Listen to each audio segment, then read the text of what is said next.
भविष्य कथन 2026। आ जाइए भाई साहब, आ जाइए, हाथ लगा लीजिए। तो मैं सुनील भार्गव जी से अनुरोध करूंगा कि हमारे चंद्रभूष और हमारे राकेश राठौड़ जी जो कि हिंदी राष्ट्रीय हिंदी मेल के संपादक है, वो भी मंच पर पधारें, उधर स्थान ग्रहण करें।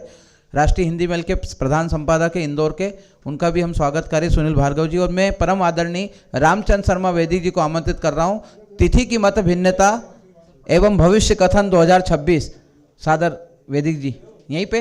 भैया माइक वाले, वो एक माइक इनको यहीं पे दे दें, चालू करके। चालू ये है।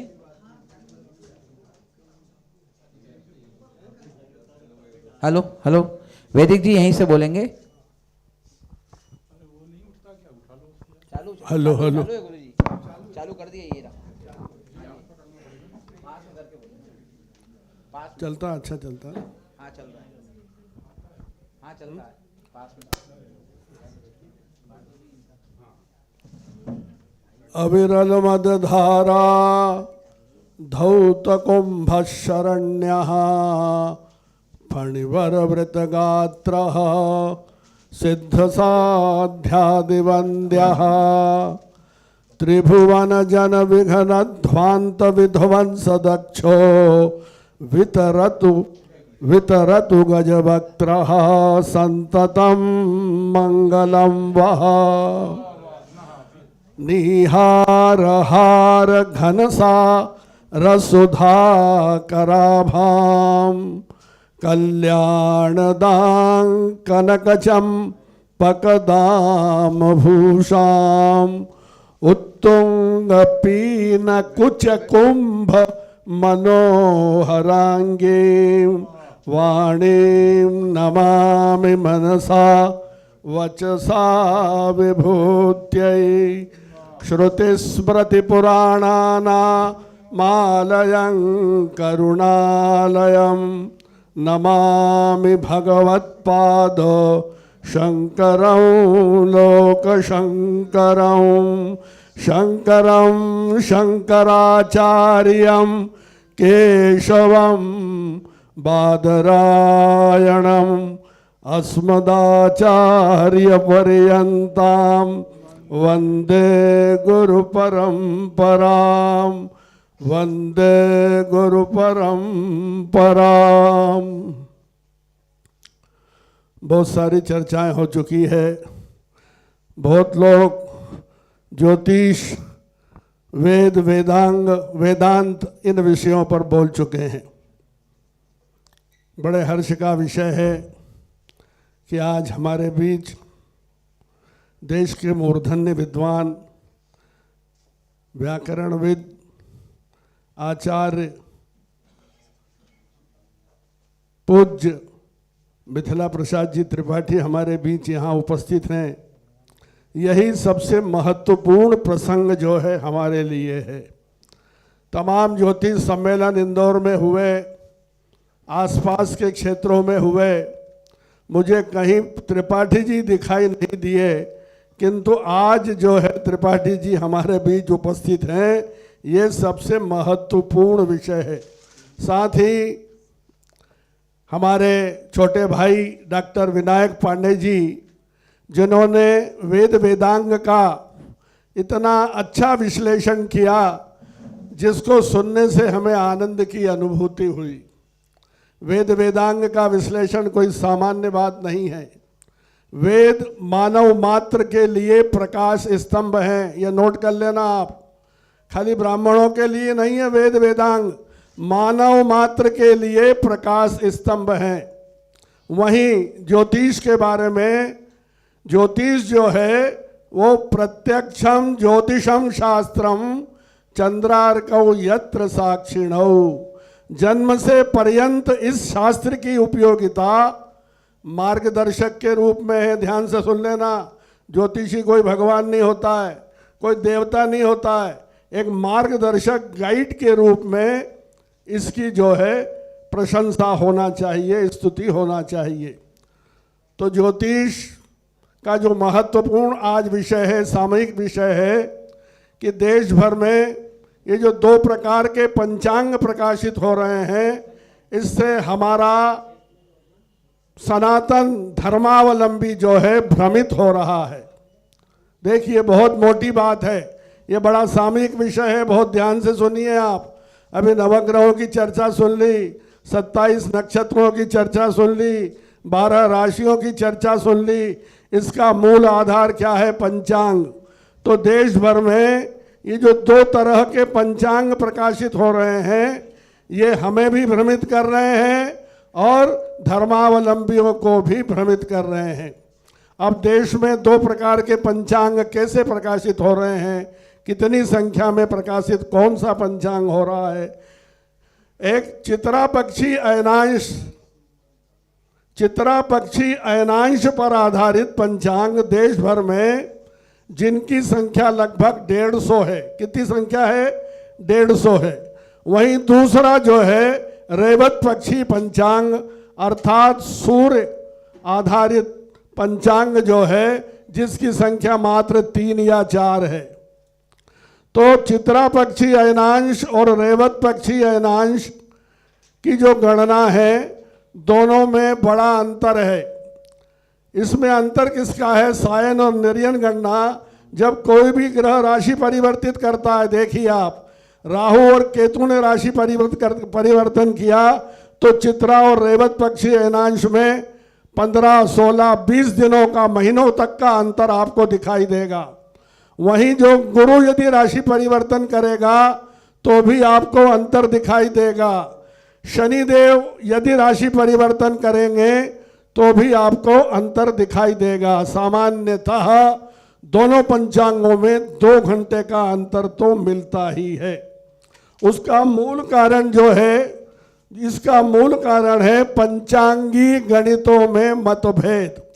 अब पंचांगी गणित में मतभेद जो है, इसको दूर करने का प्रयास 1968 में 19-20 नवंबर को विज्ञान भवन नई दिल्ली में तत्कालीन प्रधानमंत्री ने एक पंचांगकारों की और विद्वानों की बैठक आमंत्रित की थी, जिसमें देश भर के पंचांगकार, चित्रा पक्षी अयनांश आधारित पंचांगकार और पारंपरिक अर्थात ट्रेडिशनल पंचांगकार जो है, दोनों को आमंत्रित किया गया था और उनसे आग्रह किया था कि ये जो आपके पंचांगों में मतभेद है, इसको कैसे दूर करें और इसको दूर करने के क्या क्या कारण आप बता सकते हैं, बताइए। अब चित्रा पक्षी अयनांशकार जिनकी संख्या 150 है, जो कंप्यूटर आधारित पंचांग है, कंप्यूटराइज पंचांग है, जो आज देश भर के अंदर जिनकी मान्यता है। वहीं 3-4 पंचांग, अब 3-4 पंचांग कौन से? एक तो उज्जैन से प्रकाशित होता है महाकाल पंचांग, दूसरा बनारस से प्रकाशित होता है एक पंचांग, एक तीसरा पंचांग महाराष्ट्र के नासिक से प्रकाशित होता है और चौथा पंचांग जबलपुर से प्रकाशित होता है। ये 4-5 पंचांगों की गणना जो है, ये सूर्य सिद्धांत पर आधारित है। रेवत पक्षी अयनांश पर आधारित है। अब इनकी गणना और चित्रा पक्षी अयनांश की गणना में बड़ी समस्या पैदा होती है। अभी देखिए 2024 और 25 में गलत तरीके से दिवाली मनानी गई, उसके नतीजे आपने देखे होंगे। ये दिवाली कैसे मनी? ये जो जैसे सराफा के व्यापारी एसोसिएशन के लोग हैं, उन्होंने निर्धारित किया कि इस तारीख को दिवाली मनेगी। सियागंज व्यापारी एसोसिएशन के लोगों ने निर्धारित किया कि दिवाली आज मनेगी। दोनों की जो दिवाली जो है वो हमारी गणना के विपरीत थी।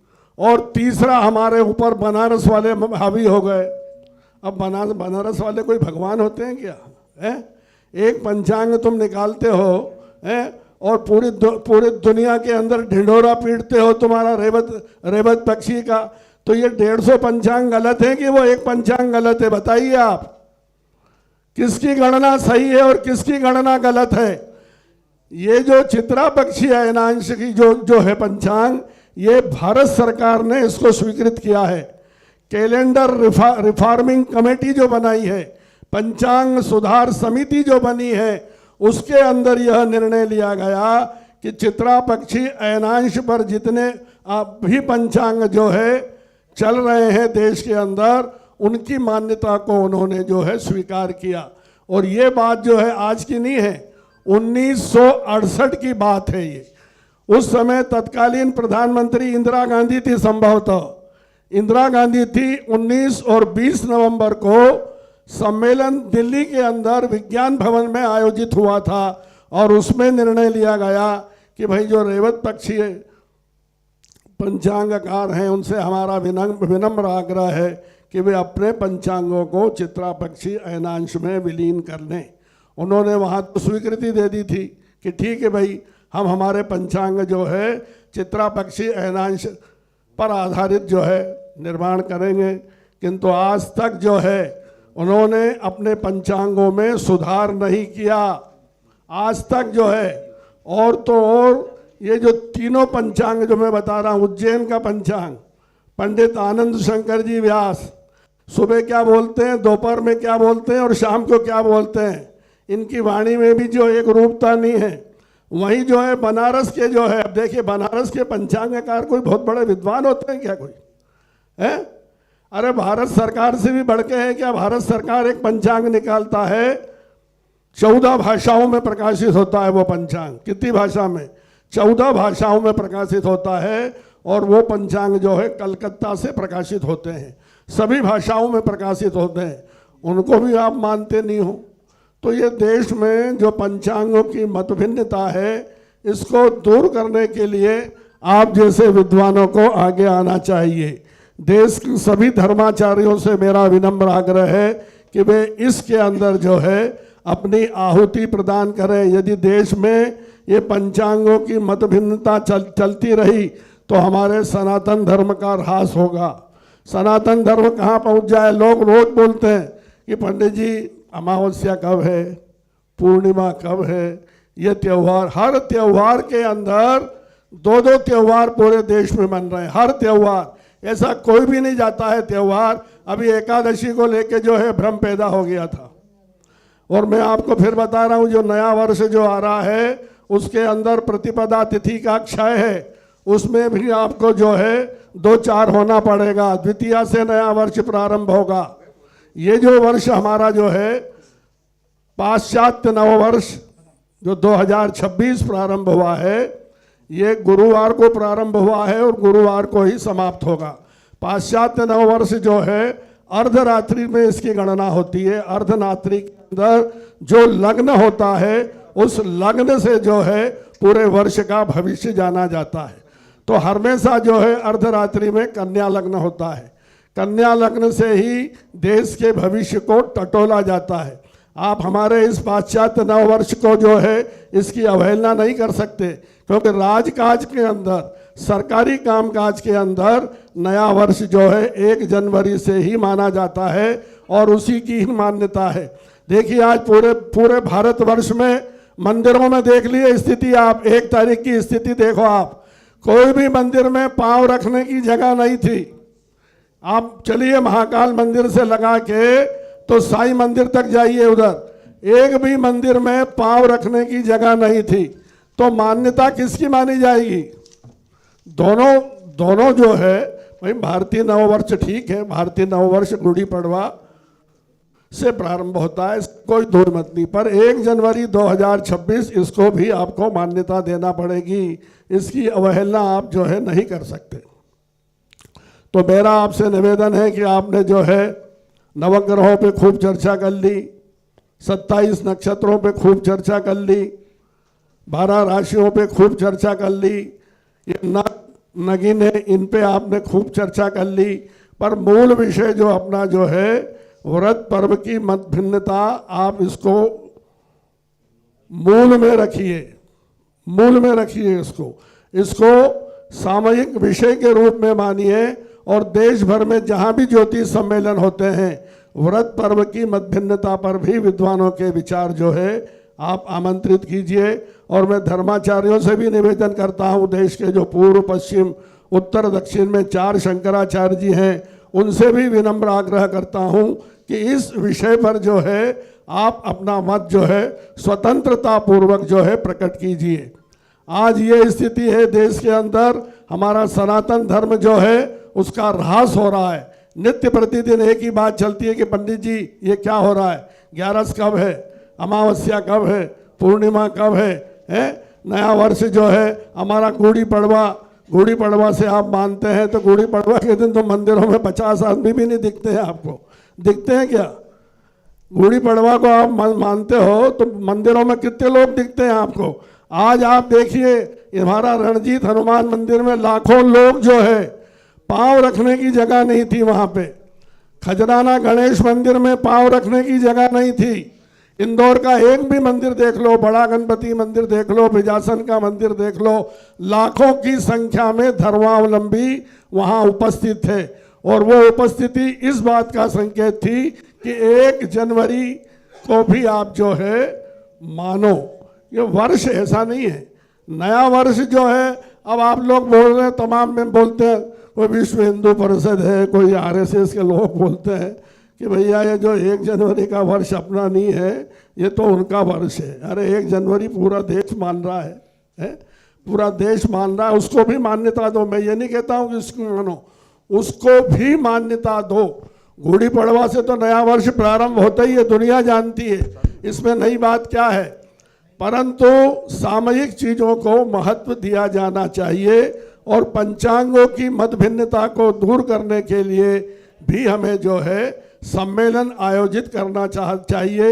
इस विषय में हमारे योगेंद्र महंत जो हमारे बीच उपस्थित नहीं है, उन्होंने घोषणा की है कि फरवरी और मार्च के अंदर जो है दिल्ली के अंदर इस विषय में एक सम्मेलन आयोजित किया जाएगा, जिसमें देश भर के चारों शंकराचार्य और शासन प्रशासन के प्रतिनिधि, वहीं जितने भी पंचांगकार हैं, उनको आमंत्रित कर इस विषय पर जो है अपना एक मत जो है लिया जाएगा, ताकि देश में एक प्रकार के पंचांग प्रकाशित हों। ये बहुत महत्वपूर्ण बात है। इसमें सुनो मेरी बात, ये विषय जो है, ये इसमें नवग्रह और इसका नग्न विषय, ये बहुत बड़ा विषय है। चित्रा पक्ष क्या होता है, रेवत पक्ष क्या होता है, सायन गणना क्या होती है, निर्यन गणना क्या होती है, ये सब तमाम जो चीज़ें हैं ये हमारे सिर से ऊपर जाने वाली चीज़ें हैं। किंतु हमारा समर्थन जो है बहुमत के साथ समर्थन हमारा होना चाहिए। 3 पंचांगों के साथ यदि आप समर्थन दोगे तो ये 150 पंचांगकारों का क्या होगा। ये जो कंप्यूटराइज पंचांग है, आपको सब सरल मिल जाता है। मुहूर्त आपको शादी के मिल जाएंगे, गृह प्रवेश के मुहूर्त आपको मिल जाएंगे, मंदिर स्थापना का आपको मुहूर्त उसमें मिल जाएगा। पहला जो था ये सब, आजकल का जो समय है, इतना समय नहीं आदमी के पास कि वो गणना करे, उसको तो सब रेडीमेड चाहिए भैया। तो जो रेडीमेड चीज़ होगी उसके साथ हम जाएंगे। तो चित्रा पक्षी अयनांश के जो पंचांगकार हैं, उनसे भी मेरा निवेदन है कि आप जो है रेवत पक्षी पंचांगकारों के साथ तालमेल मिलाकर एक रूपता प्रदान करें। धन्यवाद। जय हिंद, जय भारत। धन्यवाद। हम सब जो है त्रिपाठी जी को सुनने आए हैं, मिथिला धन्यवाद। वैदिक जी से एक निवेदन करूंगा कि आगामी 14 जनवरी को मकर संक्रांति मनाए के 15 को, ये बात अपनी भास्कर के माध्यम से आप रखिएगा, अनुरोध करूंगा, क्योंकि आप हमेशा पर्व के पहले लिखते हैं। और दूसरी बात है कि कई लोग डरा रहे हैं, अभी से आ रहा है सोशल मीडिया पे कि 14 जनवरी को ग्यारस भी है, तो क्या तिल का दान हम नहीं करें क्या? ऐसे सवाल आ रहे हैं, तो ध्यान रखिएगा। सुनो मेरी बात, ये जो विषय जो है, ये हमारे पांडे जी ने पहले इस विषय पे जो है अपना मत प्रकट कर दिया है कि 14 को मनाना कि 15 को मनाना। ये हमारे ऋषि मुनियों के वचनों में भी जो है एक रूपता नहीं है। कोई ऋषि बोलता है ये और कोई ऋषि बोलता है इतने घंटे का, कोई बोलता है इतने घंटे का पुण्यकाल। तो ये पुण्यकाल में भी मतभेद है। हम ये कह रहे हैं कि 14 जनवरी को सूर्य का संक्रमण दिन में होगा, तो सुबह से लेकर शाम तक जो है पुण्यकाल मनाया जाएगा। अब दूसरे दिन पुण्यकाल मनाने का क्या अर्थ है? 15 तारीख को जब सूर्य का संक्रमण 14 तारीख को होगा और वो भी दिन में होगा, मध्याह्न में होगा, तो इसका पुण्यकाल 14 तारीख को सूर्योदय से सूर्यास्त तक माना जाएगा। परम आदरणीय योगेंद्र जी महंत मंच पे पधारें और अब मैं परम आदरणीय